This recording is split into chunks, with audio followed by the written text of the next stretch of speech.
Sabe, muita gente pensa que direito é só um amontoado de leis difíceis, né? Mas a verdade é que é muito mais que isso. É como a arquitetura invisível que organiza a nossa sociedade. E é exatamente essa estrutura que a gente vai desvendar agora, começando com a pergunta mais fundamental de todas. E aí vem a pergunta: por que a gente precisa do direito, afinal? Bom, é simples.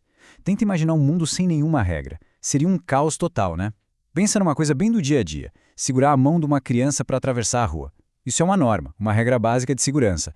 O direito, no fundo, faz exatamente isso, só que em uma escala muito maior, para tudo. Desde a hora que a gente compra um pão na padaria até quando se fecha um negócio milionário. Ele basicamente define as regras do jogo para que a sociedade possa funcionar. Tem até uma definição clássica do jurista Radbruch, que diz que o direito é o conjunto das normas gerais e positivas que regulam a vida social. É uma definição bem certinha, mas o mais legal não é a definição em si, e sim como essas normas se equilibram umas com as outras. Pensa nisso como um sistema de tensões, sabe?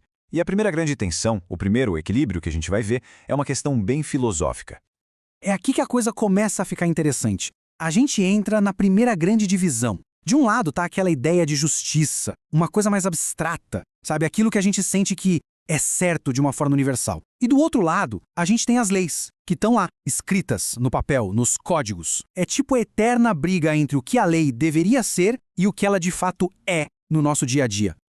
Então, vamos entender essas duas formas. Primeiro, tem o direito natural. Essa ideia de que existe uma justiça que vem da própria natureza das coisas. Pensa, tipo, na lei da selva, ou, para quem tem fé, nos mandamentos divinos. É algo bem abstrato, né? Agora, o direito positivo é o oposto. É a lei concreta, a lei que foi criada pelo Estado e está escrita em algum lugar. É o que a gente encontra na nossa Constituição, no Código Civil e por aí vai. E com esses exemplos, a diferença fica gritante, né? De um lado, lei da selva, leis divinas, são ideias, não são regras que a gente pode consultar num livro. Do outro lado, aí sim, a gente tem documentos que todo mundo pode ler e que têm força de verdade. A Constituição Federal, o Código Civil, é exatamente essa a diferença. Um ideal de justiça contra a lei que, de fato, governa a nossa vida. Ok, então a gente já entendeu essa primeira grande divisão entre o ideal e o que está escrito. Agora, vamos focar nesse segundo, o direito positivo, que é a lei escrita. Porque dentro dele tem outro equilíbrio super importante para a gente entender. É a diferença entre a regra geral, aquela que vale para todo mundo, e o poder, a permissão, que essa mesma regra dá para cada um de nós. Para ficar fácil, vamos pensar assim. O direito objetivo é o manual de regras do jogo. É a lei com L maiúsculo, sabe? O conjunto de todas as normas. É basicamente a mesma coisa que o direito positivo que a gente acabou de ver. Agora, o direito subjetivo, esse é o interessante. Ele é a permissão que esse manual te dá. São os meus direitos. O poder que cada indivíduo tem de agir com base naquelas regras. Por exemplo, o direito de casar, o direito de vender um bem, de adotar uma criança. Tudo isso são exemplos de direitos subjetivos. São permissões que a lei, o direito objetivo, concede para a gente. Só que, e aqui tem um detalhe, nem todos esses poderes ou permissões são iguais. Eles se dividem em dois tipos bem distintos. E essa diferença é fundamental, olha só. De um lado, temos os direitos a uma prestação. Aqui se depende que outra pessoa faça alguma coisa. Por exemplo, se alguém vende um celular, o direito de receber o dinheiro depende do comprador pagar, certo? Precisa de uma ação do outro lado. É uma troca. Agora, do outro lado, temos os direitos potestativos. Aqui, o poder é todo de quem exerce o direito. A pessoa simplesmente age, e a outra parte não tem o que fazer, a não ser aceitar as consequências.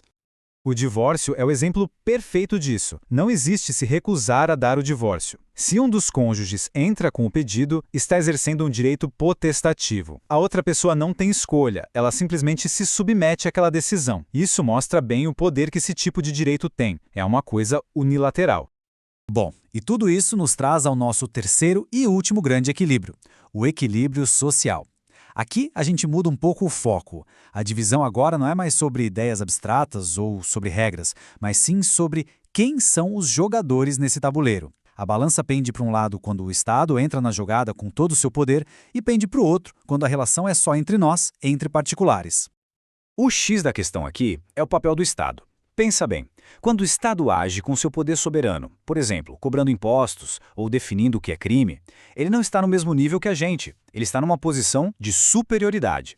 Isso é o direito público. Agora, quando a relação é entre duas pessoas ou duas empresas impede igualdade, tipo num contrato de aluguel, aí a gente está falando de direito privado. E essa divisão se espalha por todas as áreas do direito, claro. No campo do direito público, a gente vai ter o direito constitucional, o administrativo, o penal, áreas onde o Estado é a figura central. Já no direito privado, a gente encontra o direito civil, o empresarial, o direito do consumidor, que cuidam das relações entre as pessoas. Basicamente, essa é a grande organização do nosso universo jurídico. Então, vamos só recapitular para amarrar tudo. A gente começou com aquela grande divisão filosófica, direito natural, que é o ideal, contra o direito positivo, que é o que está escrito. Daí, a gente olhou só para o direito positivo e viu que ele se abre em dois. O direito objetivo, que é o livro de regras, e o direito subjetivo, que são os poderes que essas regras nos dão. E, por fim, vimos que esse livro de regras se organiza em direito público, quando o Estado está na jogada, e direito privado, quando é entre particulares. Viu como tudo se encaixa?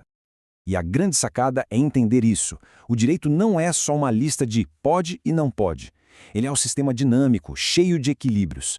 A gente viu o equilíbrio filosófico entre o ideal e o real, o equilíbrio funcional entre as regras do jogo e os poderes de cada jogador, e o equilíbrio social entre o poder do Estado e a liberdade do indivíduo. São essas engrenagens trabalhando juntas que fazem a nossa sociedade girar. E para a gente fechar, fica uma reflexão. Qual desses equilíbrios a gente mais sente no nosso dia a dia? Será que é a tensão entre a justiça que se acredita e a lei que de fato existe?